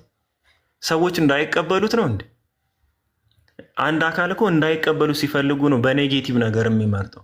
እንዲክዱበት ካልሆነ በስተቀር ሟርተኛ ጠንቋይና ደጋሚን እንዴት ነብይሽ አድርገሽ ትመርጨዋለሽ? እና እስራኤላውያን በዚህ በኩል የራሳቸውን ከፍ ለማድረግ ብዙ ታሪኮችን አጣመዋል፣ ብዙ ታሪኮችን ጨምረዋል፣ ቀንሰዋል። ታሪክ ስለሆነ ራሳቸውን አግንነዋል። በታሪክ ደረጃ ማለት ነው። ሰው ታሪክን ልንቀበለው አንችልም። እንዳልኩሽ ለአንዱ ነፃ አውጪ ቢሆን ለአንደኛው ደግሞ ምንድን ነው ወይ አሸባሪ ነው። እንደ ኦሳማ ቢንላደን ለአንዱ ነፃ አውጪ ነው፣ ለአንዱ አሸባሪ ነው። እንደ ሳዳም ሁሴንም እንደዛው ተመሳሳይ። ግራኝ አህመድን እንኳ ብንወስድ ወራሪ ነው ለኢትዮጵያ ጸሐፊዎች፣ ለሌላ ሀገር እንደ ሶማሊያ አይነት ጸሐፊዎች ደግሞ ግዛታቸውን ለማስፋፋት የመጣ አይነት ሰው ነው ምናምን። ስለዚህ በታሪክ ላይ ተመስርተን እምነትን መገንባት አንችልም ነው አንድ ነው። ሁለተኛ አሁን ላይ ባለነው ነገር ምንድን ነው የሚያሳዩን? እስኪ ክርስትና እውነት ለመሆኑ ምንድን ነው የሚያስቀምጡልን ማስረጃ? ምንድን ነው የሚሰጡን ነገር? እኔ አሁን ላይ ላረጋግጠው የምችለው ነገር ሰው ምንም ነገር ሊሰጡ አይችሉም። ምንም ነገር ሊያቀርቡ አይችሉም። እንካ ቁልፍ እና ምንም ነገር ሊያስቀምጡ ሊሰጡ አይችሉም ነው። ሰው ከዛ አንጻር ማየት መቻል አለብሽ። አይ ቲንክ ይህን ያክል ካልኩሽ ይበቃል። የሆነ ፖይንት ነበር ረሳሁት እና አህመድ ቀጥልማ ባላ ዝም አትበል አንተ ሰውዬ። ይህ ሁሉ ነገር አውጥተህ እንዲቀጥል ስትል አንተ ምን ሆነ ነው? ጀዛከላ በጣም ብዙ ነገር ነው። እኔ የሰላምን ሪያክሽን ነው መስማት ፈልገው። እኔ ምንም አልጨምርም። ቀጥል ይለኛል እንዴ? ሰላም ምን ትያለሽ? እሺ ያረ በጣም የማመሰግነው። ማንም እንደዚህ አላብራራልኝ ማለት እኛ አንድ ጥያቄ ስንጠይቃቸው 10 ምዕራፍ ሲያገላብጡ በእያንዳንዱ ምዕራፍ ላይ የሆነ ጥያቄ ጥሎብን ነው የሚሄደው። እኔ ለረጅም ዓመት ራሴን ሳስቆመው ነበር። አንቺ ይቅር ይበልሽ በኢየሱስ ምናምን ነበር ምለው ጥያቄ አይምሮዬ ሲጠይቀኝ። ግን አንዳንዴ ይሰለችዋል በጥያቄ ዝም ብለህ መኖር። ብትጠይቀውም ደግሞ አይመልስልህም። ማንም ግልጽ አድርጎ የሚመልስልህ የለም። እና ማንም የሚመልስልኝ ወንድሜ፣ የኔ ታላቅ ወንድሜ እስልምናን ከተቀበለ 6-7 ዓመት ሆኖታል። በራሱ ነውና እንደዚሁ የሰለመው። እሱን መጠየቅ ደግሞ ያስፈራኛል። ታውቃለህ፣ ያው ክርስቲያኑ ነሽ እንዴት አታቂም ስለ ሃይማኖትሽ ምናምን ይለኛል። ይሉንታ የሚባል ነገር አለ እና እኔ በጥያቄ ዝም ብዬ ኖር ያለው። ግን አንዳንዴ ሲሰለች እስኪ ለምን አልሞክርም ብዬ ስገባ ያው ያገኘሁት ነገርና የምንማረው ነገር ሌላ ነው፣ የተለያየ ነገር ነው። ገባ? አሁን በጣም ጭንቀት ውስጥ ነው ያለሁት። በቃ ምን አለ ባላነበብኩ ምናምን በቀረብኝ ምናምን የሚባል ደረጃ ሁላ ደርሻለሁ። ግን ያው ራሴን ለማረጋጋት በጣም እየሞከርኩ ነው ያለሁት። እስኪ የሚፈጠረውን ደግሞ እናያለን። ትንሽ ጊዜ ይፈልጋል። ያው ዝም ብለህ የምትወስነው ነገር አይደለም፣ ሃይማኖት ነው ይሄ። አንዴ ከወሰንክበት የምትመለስበት ነገር አይመስለኝም። እና እስቲ ትንሽ ጊዜ ሰጥቼ ደግሞ ማየት ያለብኝ ይመስለኛል አንተ እንዳልከው። አው ግን እኔ አሁን ባልሽው ሀሳብ በነገራችን ላይ እኔ ማለስማማበት አለ። እሱ ምን መሰለሽ ጊዜ መስጠት የሚባለው ነገር ላይ አሁን እኔ እንደኔ ፐርሰናሊ ብዙ ሰዎች ከእስልምናም ኦኬ ትንሽ ጊዜ ወስደሽ ምናምን አስቢበት ምናምን ይላሉ ኡስታዞቻችን። ግን እኔ ማለስማማበት ነገር ለምን መሰለሽ፣ አንደኛ አንድ ሰው የሆነችን እውነት ካወቀ ያችን ለመቀበል ዙሪያ ጥምጥም መሄድ የለበትም። ውሸት ከሆነ መተው ነው በቃ አለቀ። መተው ትችያለሽ፣ አቅሙ አለን እኛ የመተው አይደል። እውነት ባገኘንበት ጊዜ እውነቶችን እንቀበላለን። ውሸት ሆኖ ስናገኘው ያው እውነት አንጻራዊም ሊሆን ስለሚችል ደግሞ ውሸት ሆኖ ስናገኘው እንተወዋለን። አንዴ ስለተቀበልኩት ያማ የአባቶቻችን እምነት ከሚለው ጋር አንድ አይነት ተመሳሳይ ነገር ነው የሚሆነው። ገባሽ? አሁን የጣዖት አምላኪያን የድሮ ጣዖት አምላኪያን ምናምን እኮ ነቢያቶችን ያልተቀበሉበት ትልቁ ምክንያታቸው አባቶቻችን ያስተማሩን ይሄን አይደለም፣ ከአባቶቻችን ይህንን አላገኘነውም በሚል ነው። እንደዛ ሳይሆን ግን መሆን ያለበት የሆነች እውነት ካገኘሻት፣ አሁን ለምሳሌ አላህ አምላክ ነው፣ ይሄ እውነት ሆኖ ካገኘሽ ወይን ትቀበያዋለሽ። ስለሌላው ዙሪያ ጥምጥምና አልደረሽበትም፣ በቃ መተው ነው ያን እስክትደርሽበት። ነቢያችን ሰለላሁ ዐለይሂ ወሰለም ነብይ ናቸው። ይሄ እውነት ሆኖ ካገኘሽ ትቀበያዋለሽ። ያንን የሚያፈርስ ነገሮች እስካላገኘሽ ድረስ ያንን ተቀብለሽ ትኖሪያለሽ።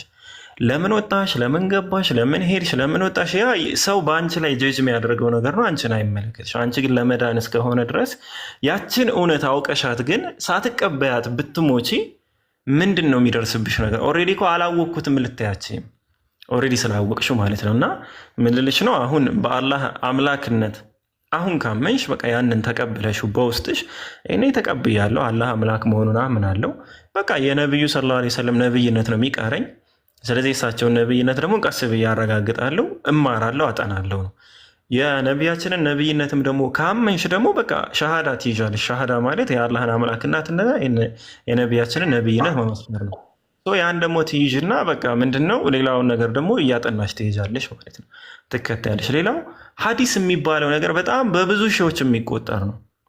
ቁርአን የሚባለውም ደግሞ እንደዚሁ እንደምታውቂ ነው 114 ምዕራፎች አሉት።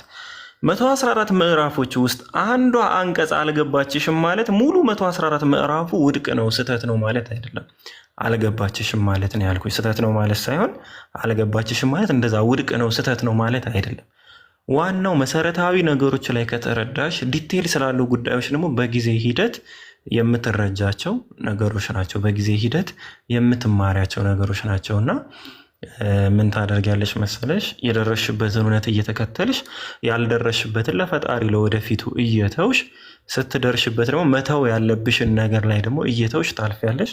እንደዛ ሲሆን ልብሽ በሙሉ ሰላም ነው የሚያገኘው፣ ጭንቀት የለም፣ ምንም ነገር የለም። ቢሆንስ የሚባል ነገር የሰይጣን ጉትጎታ ስለሆነ ቢሆንስ እንትተን የሆነውን መቀበል ነው።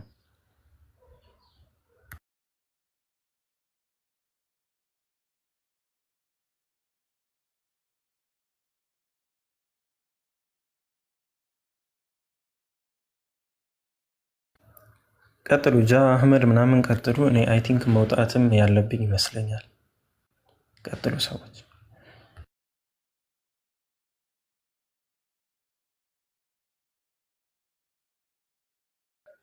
ጀዛከላሁ ኸይረ ፒክ ባረከላሁ ፊክ አላህ ይጨምርልህ። በቃ በጣም ብዙ ነገር ነው ያነሳው፣ በጣም ገራሚ ነገር። እሺ ጃ አለ?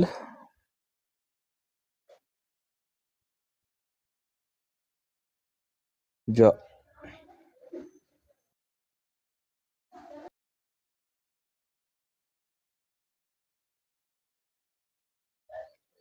እሺ ጃ የለም አይተህ። ሰላም አለይኩም። ወአለይኩም ሰላም ወራህመቱላሂ ወበረካቱ። ኦኬ ሰላም፣ እንዴት ነሽ? ጽፈሽልኝ ነበር አይደለ? አልተሳሳትኩም። አዎ ማታ ቴክስት እንትን ብዬ ነበረ። በጣም ጨንቆኝ ነበረ በዛ ሰዓት። ማለት ምን ማድረግ እንዳለብኝ አላውቅም፣ ማን ልጠይቅ የሚለው ነገር ጥያቄው በጣም ከብዶኝ ስለነበረ በቃ እስቲ ልሞክር። ብዙ ሰው ጋር ሞክሬያለሁ ግን አይመልሱልኝም። እስኪ እሱ ጋር ልሞክር ምናልባት ካየው ብዬ። አይ ያው እኛም ሰልመን ነው ምን አለ ባይብልን ባላነበብን ብለን የተቆጨንባቸው ዘመኖች ነበሩ። ከዛ ላይክ ባይብል ስታነቢ ወደ ፍልስፍናው ትገቢያለሽ። ያው ሰላም አይሰማሽም፣ ውስጥሽ የሚጠየቅሽ ጥያቄ አለ። የት ነው ሰላም የማገኘው? መዳረሻሽን፣ ትክክለኛ ስፓትሽን እስክታገኝ ድረስ ማለት ነው። ያው ፋይናሊ አልሐምዱሊላህ እኛ እስልምና ሃይማኖት ከዛሬ 1 ዓመት ከምናምን በፊት እስልምና በቃ ዚስ ማይ ስፓት ብዬ ይሄ ትክክለኛ ቦታ ነው ብዬ ተቀመጥኩ። ከዛ ከተቀመጥኩባት ሰዓት ጀምሮ እስከ ዛሬ ድረስ ሰላም ይሰማኛል። ሰላሚ ደግሞ ያው ጊዜው በሄደ ቁጥር የበለጠ እያደገ ነው። ትክክለኛ ውሳኔ እንደወሰንኩ እንደነበረ ነው ያገኙት ማለት ነው። ያው ውሳኔው ከምን የመነጨ ነው ሲባል ሰማይን ምድርን በውስጡ የፈጠረ አንድ አምላክ አለ። ከጥንት ጀምሮ ነቢያት ሲገዙት የነበረው ያ አንድ አምላክ አለ። በማንነቱ ላይ አንድነት፣ በአንድነቱ ላይ ሁለትነት የሌለበት፣ በኃያልነቱ ላይ ሌላ አለቃ የሌለበት ወይ ባርነት የለበትም። ፍቅሩን ለመግለጽ ትህትናውን፣ አቅራቦቱን ለመግለጽ የሆነ ከአንቺ ጋር መጥቶ ምናምን ብዬ አይጫወትም። ወይ ደግሞ እናንተ ሰፈር የሆነ በሆነ ሰው ውስጥ ተገልጦ ምናምን አይመጣም። እሱ ማንንም አይመስልም። እሱን አምላክ ለመገዛት ሀብለን እርምጃችንን አነሳን። ከዛ ስናጠና እስልምና ጥርት ያለ የሆነ አስተምሮት አለው። ያው አምላክን ለመገዛት አምላክን ለመመጀን ፊት ለፊት ያለ ምንም መካከለኛ እሱን ብቻ ለመገዛት እስልምና ትክክለኛ መንገድ ሆኖ አገኘን። ሌላው ደግሞ ከድህነት አንጻር አላህ የሰጠን ተስፋ በጣም የሚገርም ነው፣ ሎጂካሊ ነው።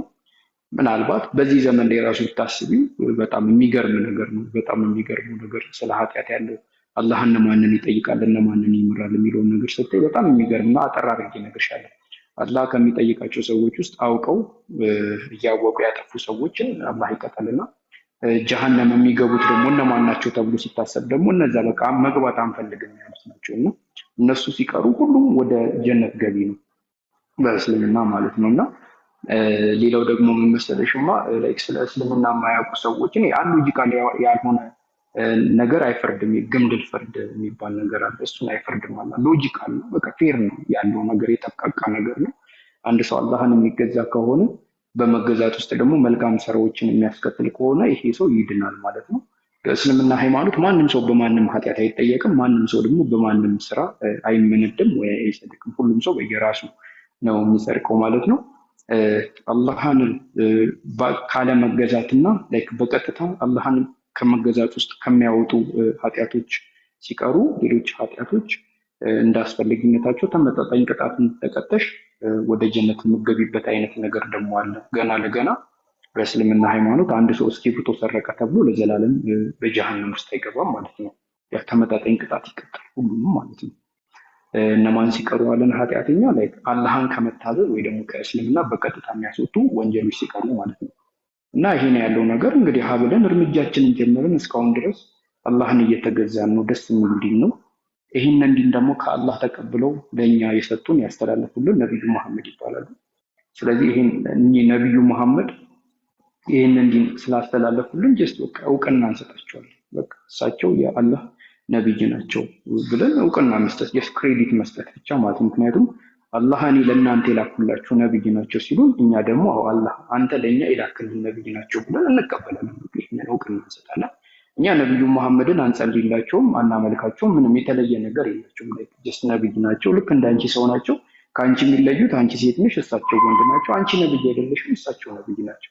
ከኔ ጋርም እንዲሁ ነብዩ መሐመድ ምንም የምንለያየው ነገር የለም። እሳቸው ነብይ ናቸው፣ በቃ እኔ ነብይ አይደለሁም። ብቻ ልክ እንደኔ ሙሉ ሰው ናቸው። የተለየ ይሄ መለኮት እንትን ምናምን ምንም ነገር ሙሉ ሰው ናቸው እንደኔ፣ ግን ከአላህ የተላኩ ነብይ ናቸው። በቃ እነዚህ ነገሮች እንትን ማለት ነው። በተረፈ ታላቁ እንዳለሽ እውነትን ባገኘሽ ሰዓት መያዙ ተገቢ ነው ብዬ አስባለሁ። ያው ከመረረሽ አሽቀንጥረሽም ለመጣል ምንም የሚገድሽ ነገር የለም። ያው በአንድ ቀን በአንድ ጊዜ ሁሉንም ነገር እንትን የምትይበት ነገር የለም።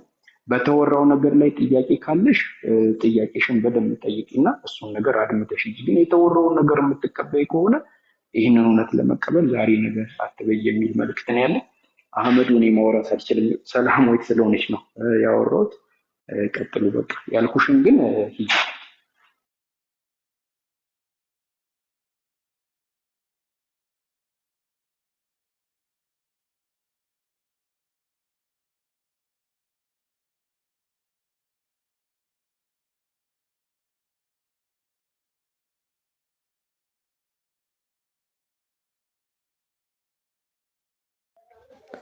ዘከላጃ ሰላማዊት አለሽ?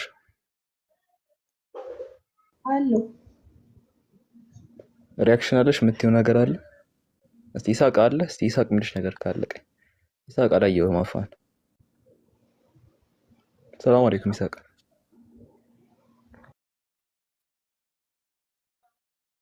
ይሳቅ አየሉም መሰለኝ። በቃ ሰላማዊት ምን ትያለሽ? እሺ ያው መጀመሪያም ብሎታል ወንድማችሁ ማለት ወንድማችን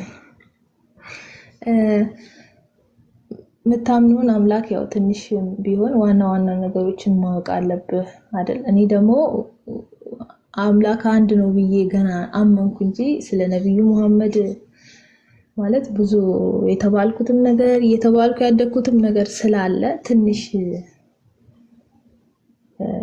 በራሴ መንገድ ደግሞ ነገሮችን ባያቸው ብዬ አስባለሁ። አየሽ ጃ ምን ትላለህ?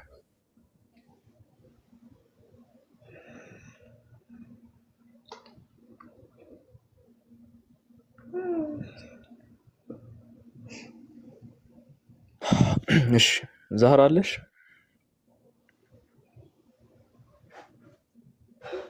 ኦኬ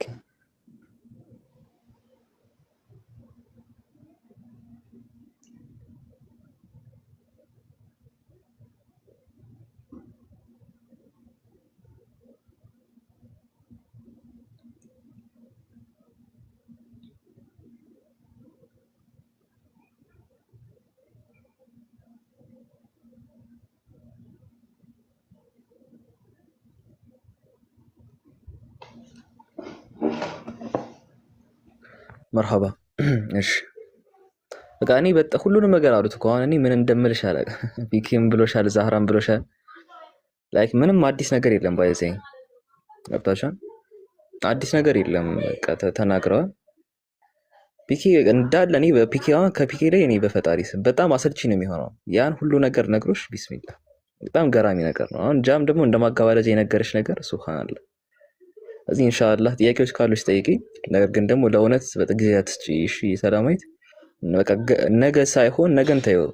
እቺ ቀጣዩ ሰከንድ ያንቺ እጅ ላይ አይደለችም ያለችው በፈጣሪ እጅ ነው ያለችውና እውነትን ባገኘሻት አጋጣሚ እንግዲህ እሷን እውነት ለመኖር ሞክሪ ነው ልልሽ የምችለው። ፕሮባብሊ ጥያቄዎች ካሉሽ እነዛን ጠይቂ። ግን እውነትን ቢያንስ በኋላ ውሸት ከመሰልሻ ነገር መልቀቁ ይሻላል እንጂ ላይክ አሁን እኔ በጣም ቢያንስ አሁን እኔ እስልምና በሆነ መንገድ ብርሃኑ ተገልጦልሽ ያን ብርሃን እንደው ብትኖሪው ይሻላል። ዳይሬክትሊ ነገ እንደው ቢያንስ የሆነ ነገር ሙሉን ላጠቃልል ከሚለው ይልቅ ቢያንስ አይተሹ እንትን ብትይ ይሻላል። በኋላ እንደው ውሸት ነው መሆኑን አይተሽ ብትወጪ ይሻላል ከእስልምና። ቢያንስ እሱ ይሻላል። ውሸት ነው እያልኩሽ ሳይሆን ስትኖሪው ይበልጥ ደግሞ ታጣጥሚዋለሽ እና ያ ይሻላል ብዬ አስባለሁ። እንግዲህ እና ጥያቄዎች ካሉሽ ጠይቂ። መማር የምትፈልጊበት ፖይንት ካለ እንደዛ አትጥፊ። ፎሎ አድርጊኝ፣ ጃን ፎሎ አድርጊው። ቅድም ፒኬም ነበር አይ ቲንክ ከታች ካለ ይጽፍልሻል። አንድ ቁጥር ፎሎ አድርጊው። በጣም ብዙ ነገር ትማሪያለሽ ኢንሻአላህ። አላህ ግዝሽ፣ አላህ ቀኑን መንገድ ይምራሽ። ጥያቄዎች ካሉሽ ጠይቂና እኛ ጋርም ሰላት እየደረሰ ነው ኢንሻአላህ። እንደዛ እንትን ይላል። እሺ አመሰግናለሁ። ለጊዜው ያው የነበረኝን ጥያቄ በደንብ አብራርቶ መልሳችሁልኛል።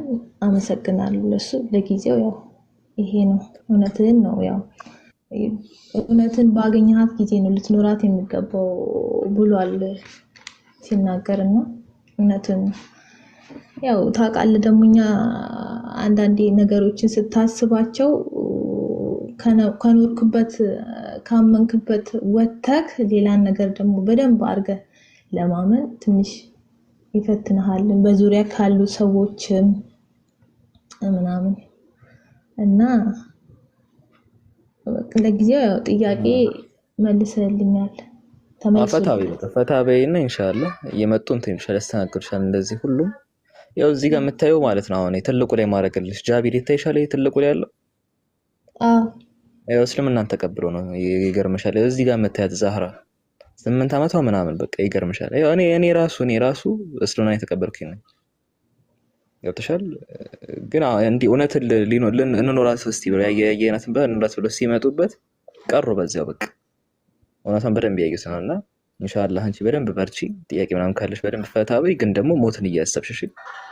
በቃ ውሳኔ የሚባለው ነገር የእምነት ውሳኔ የሚባለው ነገር ቀላል ነገር አይደለም። ትክክል ነው። ግን ደግሞ ሞትን እያሰብሽ በነገሮች ውስጥ ሞትን እያሰብሽ ቀደም ያበራራልሽ ራሱ ፒኬ ያለ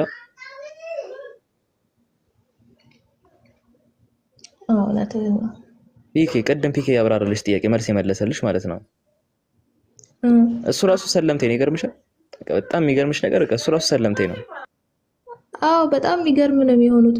በነገራችን ላይ አሁን እኔ ወንድም በጣም ልነግርህ አልችልም። ከእኛ ቤት ከሚመጣ ጸበል ለመርጨት ከሚመጣ ቄስ ጋር ይፈራሉ። እሱ ካለ አይገቡም ቤት በቃ ይሳቀቃሉ። ገባ? የሚጠይቃቸው ጥያቄ በጣም አንባቢ ነው፣ ጠያቂ ነው። ከሱ በኋላ ነው እኔም ጥያቄ አሁን ወደ 6-7 ዓመት ይሆነዋል እሱ እስልምናን ከተቀበለ። ከዛ በኋላ ነው በቃ እኔ ጥያቄዎችን በግልጽ ባልጠይቅም በቃ አልፈቀድኩለትም አይምሮዬ እንዲያስብ እንጂ በጣም ብዙ ጥያቄዎች ይመጡብኛል ጭንቅላቴ ውስጥ፣ ግን አልፈቀድኩለትም። ታውቃለህ፣ ኧረ ኃጢአት ነው ምናምን ውስጤ እንደዛ ይለኛል። አልሰማውም። በቃ ወዲያው ነው እንዲያቆም አድርገዋለሁ። እና ከዛ በኋላ ነው ከሰለሙ በኋላ በጣም የሚገርም እንትን ያላቸው። እኛ ለመንከራከር እንኳን አንችልም እኮ ኢየሱስ አምላክ ነው ብለህ ምን እሱ አንድ ሙስሊም የሚጠይቅህን ጥያቄ መመለስ ራሱ አችልም፣ ይከብዳል። ምክንያቱም የለም መጽሐፍ ላይ ውስጡን ለቄስ ይላሉ እናቶቻችን። እና እውነትህን ነው። በቃ ፈታ በይ አንቺ ምናምን ውሳኔ ቀላል ነገር አይደለም። ግን ሞትን ደግሞ እያሰብሽ መተሽ ፎሎ አድርጊ። ጥያቄ ያለሽ ፈታ ብለሽ ጠይቂሽ። ግን ሞት የሚባለውን ነገር እያሰብሽ እንዳትረሽ። ይሄን ነገር ብቻ እሱ ነው እንጂ በቃ የቀረውን ነገር ፈታ ብለሽ ጠይቂኝ እንደሞድሽ። እሺ አይ በቃ ፎሎ አድርጊ። በቃ እየመጣሽ ጥያቄ ሲኖርሽ ብቻ ዝም ብለሽ አንቺ ቲክቶክ ብቻ መክፈት የሚጠብቅ ስገቢ አታጫቸውም ወይ ጃና አታጭ ወይ እኔን አታጭኝ ምናምን በቃ ዝም ብለሽ ትገቢና ሰላም ነው ምናምን ብለሽ ፈታ ብለሽ ጥያቄሽን አቅርበሽ ነው መውጣት ያለብሽ። ኧረ በጣም እንዴት ትልቅ ቁም ነገር እየሰራ ያለው ነገር ቢኖር ይሄ ቲክቶክ በሃይማኖት ዙሪያ በቃ እሱን ማየት ከጀመርኩ በኋላ ነው እኔ ለምን አላነብም የሚለውን ነገር ውስጥ የገባሁት። ለምን በቃ እኔ እኮ አልኩሽ በቃ አንቺ ጥያቄ በቃ ጭንቅላትሽ ላይ ሲመጣ በቃ አንቺ ስልክሽ ነው ያለሽ። ቲክቶክ የሚባለውን ፕላትፎርም ትከፍቻለሽ። ስገቢ ወይ እኔን ታገኛለሽ ወይ ጃቢረን ምናምን ጥያቄ አለኝ ብለሽ የፈለግሽውን አቅርበሽ እስከፈለግሽው ያልጠይቀሽ ምናምን ተወጫለሽ ማለት ነው። እሺ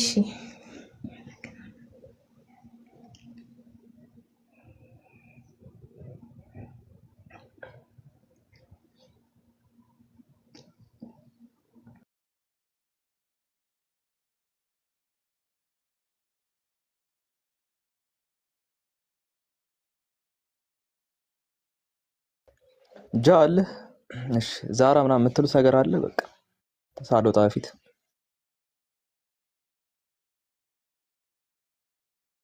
ለማንኛውም ዱዓ አድርጉላት። ጥብሶች ዱዓ አድርጉላት እንዳትረሷት ምናምን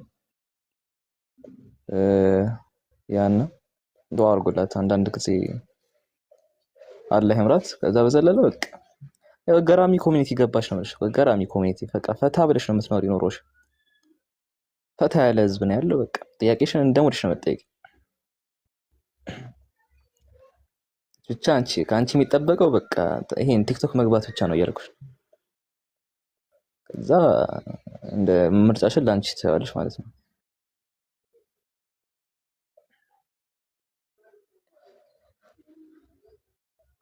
እሺ ጃ አለ የለም በቃ እና ሳምራዊት እንዳጠፊሽ። እሺ አልጠፋም። አየ በቃ እሺ። ወአለይኩም ሰላም ወራህመቱላሂ ወበረካቱ። ኢሳቅን ፎሎ አስደርገው አንዴ ሳይወጡ በፊት። ከዛ ጃቢር ከተመቸው ይክፈትልን። ኢሳቅ ግብዳውን ፎሎ አድርጉት። ያላረገው ፎሎ አድርጉት። እስካሁን ፎሎ ያላረገው ካለ ፎሎ አድርጉት።